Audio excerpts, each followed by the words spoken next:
Mga kapuso, isang fetus na isinilid sa kahon ng sapatos ang natagpuan sa tapat ng isang basurahan sa Pandacan, Maynila kahapon ng madaling araw. Ang nasabing basurahan ay katapat lang mismo ng isang simbahan. Mag-aalas 4 ng madaling araw kahapon nang huminto ang lalaking nakabisikleta sa isang basurahan na nasa tapat ng isang convenience store sa Jesus Street sa Pandacan, Maynila. Habang kinakalkal ang mga basura, isang kulay itim na plastic bag ang kanyang binuksan. Maya-maya, tila nagulat ang lalaki at agad na lumayo. Ilang saglit lang, makikita ng ilang pulis at mga tao na mayroong sinisilip mula sa basurahan. Ang nakita pala ng lalaking nakabisikleta, isang fetus na isinilid sa kahon ng sapatos.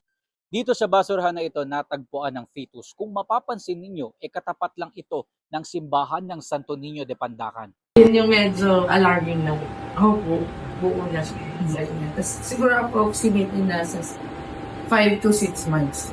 Sabi ng barangay, hindi pa nila tiyak kung sino ang nagtapon sa fetus. Nakikipag-ugnayan din daw sila sa punerarya para sa maayos na paglilibing dito. Kung ang aso nga po at kung sana inaalagaan ngayon, meron ng maayos na burol, maayos.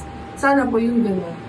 Mabigyan naman ng decent na way para lay to rest sila. Na-turn over na sa homicide section ng MPD ang kaso. Patuloy ang kanilang investigasyon para matukoy ang pagkakakilanlan ng nagtapon sa fetus at masampahan siya ng kaukulang reklamo. Ako po si Jomer Apresto para sa GMA News.